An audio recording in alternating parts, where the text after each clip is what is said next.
While Space Empires 4X offers a lot of options in the basic game, it won't be too long before players will want to add the advanced game ships to the mix. These really expand and alter the flow of gameplay, and once you try them, you'll never go back.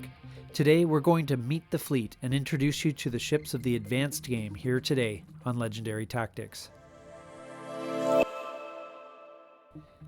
The advanced game ships add a lot of depth and variety to the empire you build and the empires you face. Let's take a look at them in more detail. First of all, we have Raiders. These cost 12 construction points each after initial investment in cloaking technology with a hull size of 2 and a defense value of 0. At first glance, when players see the attack strength of D4, Raiders might seem an inferior cruiser. But if you can swallow the 30 CP cost of cloaking tech, Raiders become intimidating, useful, and compelling. The concept of cloaking or being invisible to detection is important to understand here. Your Raiders can be at the basic cloaking level of 1 or upgraded to level 2, and as long as your Raiders have a cloaking level higher than your opponent's scanning technology, your unit is considered to be cloaked. Don't worry, I'll explain scanning a bit later on. The first advantage of being cloaked is hidden movement. If a Raider is cloaked, it can move into a hex occupied by an enemy unit and continue moving. It does not need to stop, and it may share a hex with an enemy unit without triggering combat. However, a cloaked Raider cannot blockade a colony. The second advantage is a defensive one. Cloaked Raiders have the option to retreat after the fleets are revealed and before any shots are fired or mines detonate. If you do this and no other ships remain in combat, you don't get any information about your opponent's technology though.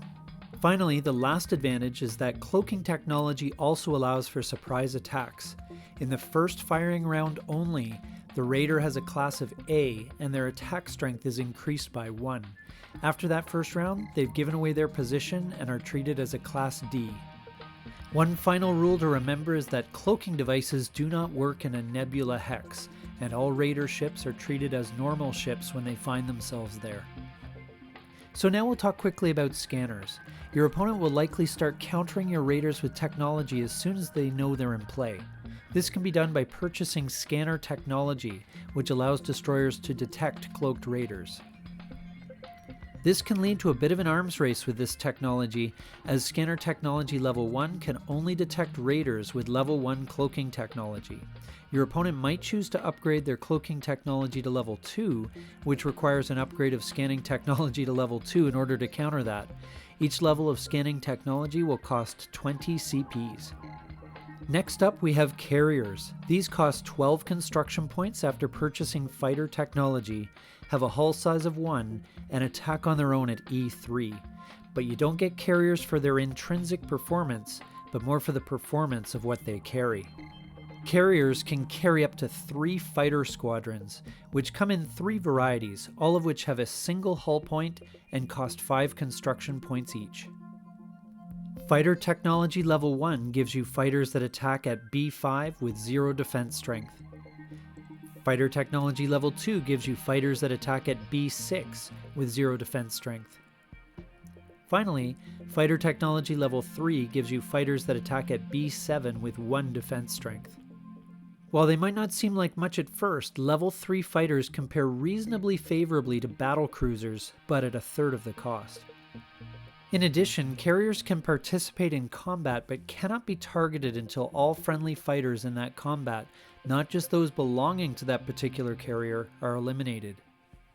And carriers can't retreat and orphan fighters in combat, leaving them behind.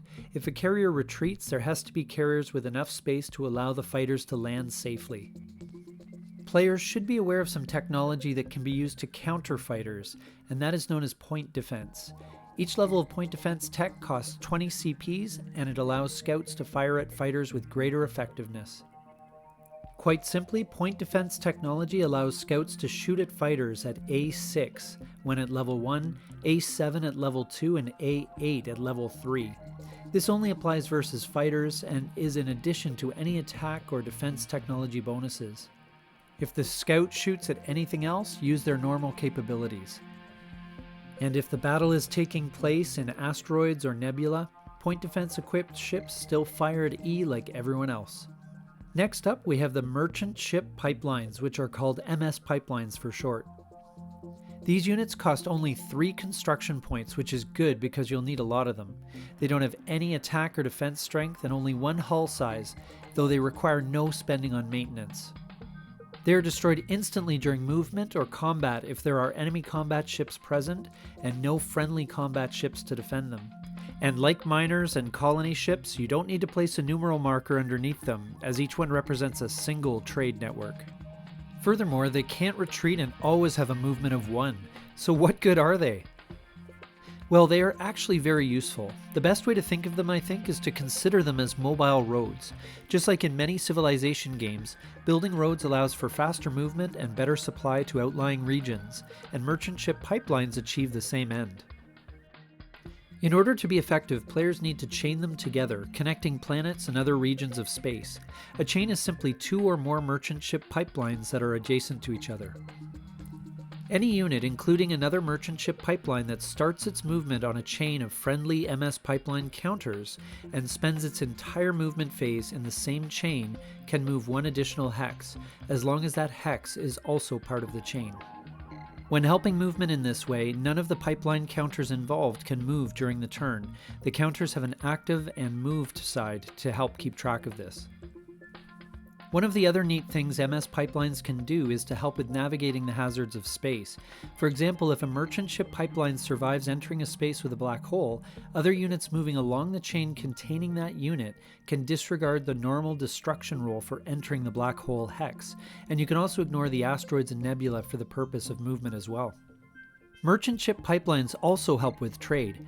Any friendly colony, even a brand new one, that is connected to a player's home planet by a merchant ship pipeline chain produces 1 extra construction point in the economic phase.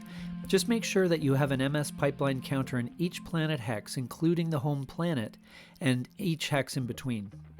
You can connect an unlimited number of colonies to the home planet this way, and each colony will produce an extra construction point through the chain, although each colony can only produce 1 extra construction point per economic phase. This construction point can be counted even if the pipeline moved this turn. And then we have a most powerful ship, if you could call it that. Mines require mine technology before they can be built, which is a steep investment of 30 CPs. However, once one has the tech, mines only cost 5 CPs to build. They have a single hull point but do not require any spending on maintenance and have a movement rate of 1. Mines cannot carry any additional technology.